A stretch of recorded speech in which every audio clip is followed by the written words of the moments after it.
Hello student, इस video के माध्यम से एडवांस स्टैटिक्स या स्टैटिकल एनालिसिस से संबंधित सांख्यिकीय निर्णय सिद्धांत चैप्टर की शुरुआत करने जा रहे हैं।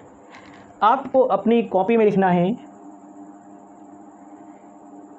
सांख्यिकीय निर्णय सिद्धांत। कॉपी में केवल लिख लीजिएगा। आपको पूरी वीडियो को देखकर अपनी कॉपी में लिखना होगा, इससे आपको याद हो जाएगा। बहुत सारे लोग इसे देख लेते हैं, 2 मिनट नहीं लिखते हैं। तो ना लिखो तो आपके लिए, लिखो लोग तो गए तो अब भी आपके लिए। तो हमारा जो बात है मैं पहले बता देता हूँ।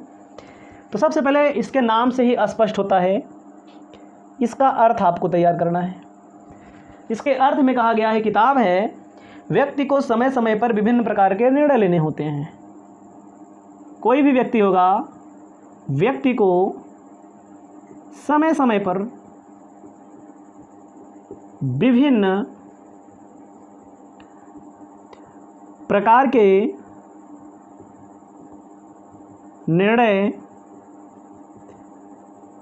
लेने होते हैं। कोई भी व्यक्ति होगा, उसको समय समय पर विभिन्न प्रकार के डिसीजन लेने पड़ते हैं, निर्णय लेने पड़ते हैं। निर्णय लेने से मतलब यह है कि अनेक विकल्पों में से, निर्णय लेने का मतलब अनेक विकल्पों में से एक विकल्प को चुनना होता है। हमारी बात को समझिएगा। जैसे मैं आज की बात बता रहा हूँ, प्रैक्टिकल बात मैं बता रहा हूँ। हम कई दिन से या कई महीनों से डिजिटल बोर्ड की प्राइस पता कर रहे हैं। तो आपको मैं जानकारी के लिए बता रहा हूँ, ले पाऊँ ना ले पाऊँ भविष्य के गर्भ में है। 65 इंच आता है, 55 इंच आता है, ठीक है, 75 इंच आता है, 85 इंच आता है। समझिएगा। इंच का मतलब क्या होता है, समझ ले भी जान लीजिए। इंच का मतलब ऐसे नापा जाता है, इस तरह नहीं नापा जाता।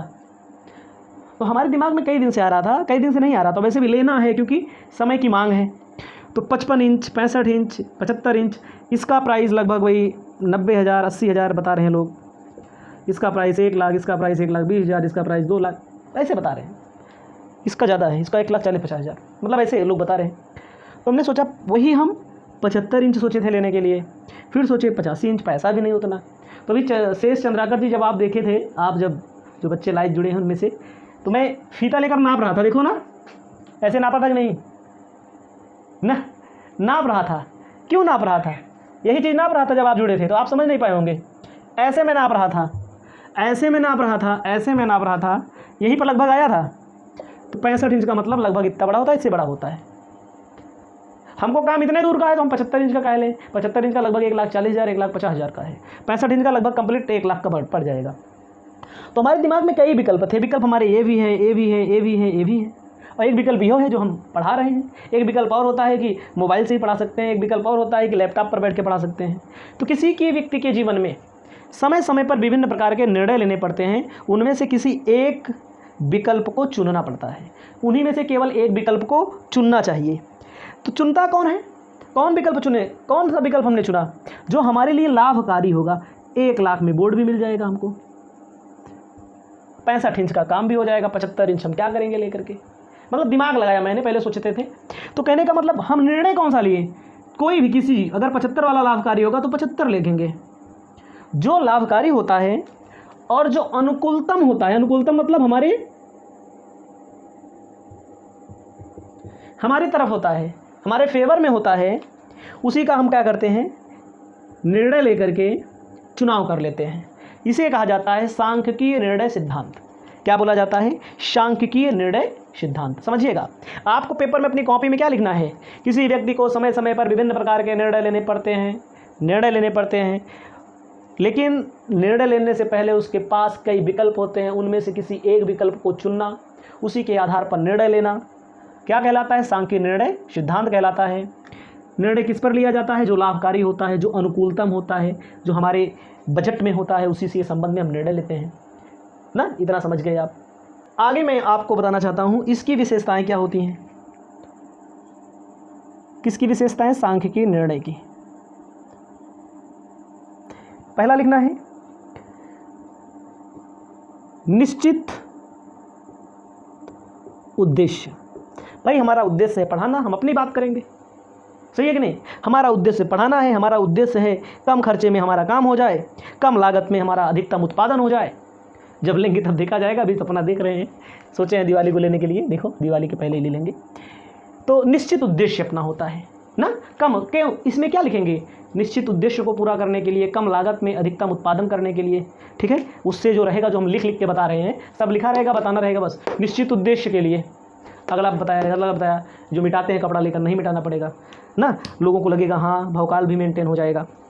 अगला है विकल्पों की जानकारी। ऐसा नहीं होता विकल्पों की जानकारी नहीं होती, विकल्पों की जानकारी, हमारे पास बहुत सारे विकल्प होते हैं, उनके संबंध में हम जानते भी रहते हैं, किस विकल्प से क्या फ़ायदा है, क्या घाटा है, क्या नुकसान है, ठीक है, उसी में से चुनाव कर लेते हैं। कहा गया है निर्णय प्रभाव। निर्णय प्रभाव का मतलब क्या होता है, किसी विकल्प को चुनने या क्रिया को क्रियान्वय करने के लिए उस पर भविष्य में क्या प्रभाव होगा। निर्णय प्रभाव का मतलब भविष्य में क्या घटना घटेगी। भविष्य का मतलब है जिस समय वीडियो रिकॉर्ड कर रहा हूँ 51,100 सब्सक्राइबर हैं, शुभ संकेत है। जब रिकॉर्ड कर रहा हूँ, मैं अपना एग्जांपल इसलिए दे रहा हूँ कि मैं समझाने का प्रयास कर रहा हूँ ना। भविष्य हमारा हमको लगता है कि इसमें है, क्योंकि 51,000 इसी वाइट बोर्ड पर सब्सक्राइबर मैंने इकट्ठा कर लिए, तो डिजिटल बोर्ड वगैरह लगाएंगे तो उसका प्रभाव और जाएगा, और लोगों को जैसे क्विज वाली क्लास चला देंगे, बहुत सारी क्लासें होती हैं, बहुत सारा फ़ायदा हो सकता है। तो यही हमारे ऊपर प्रभाव, भविष्य में प्रभाव पड़ेगा, फ़ायदा हो हम सोचेंगे अपना। चौथा नंबर कहा गया है प्राप्तियाँ। प्राप्तियाँ का मतलब फ़ायदा होगा तो हमें क्या मिलेगा, हमें प्राप्ति होगी, पे आउट होगा। प्रत्येक घटना, जो क्रिया होगी, जो घटना होगी, उससे हमें क्या, डिजिटल बोर्ड लगाने से हमें फ़ायदा मिलेगा, ठीक है। तो इसको लिख लीजिए। आगे बताने जा रहे हैं निर्णय वातावरण। इसी में आगे ध्यान देना है, आपको। निर्णय वातावरण किसे कहा जाता है, निर्णय वातावरण किसे कहा जाता है। निर्णय वातावरण में कहा गया है किसी भी समस्या के विषय में निर्णय लेने से पूर्व निर्णायक जो व्यक्ति, फर्म या सरकार कोई भी हो सकता है। कहा गया है किसी भी समस्या, कोई भी समस्या के विषय में निर्णय लेने से पूर्व, के विषय में निर्णय लेने से पूर्व निर्णायक में क्या आएगा, निर्णायक मतलब व्यक्ति, फर्म के बाद सरकार, कोई भी निर्णय लेता है, व्यक्ति लेता है, फर्म लेता है, सरकार लेती है, ठीक है। जो निर्णय लेता है को वातावरण का मतलब चारों तरफ घिरा होना, ठीक है, जानकारी होनी चाहिए, जिसके अंतर्गत निर्णय लेना होता है।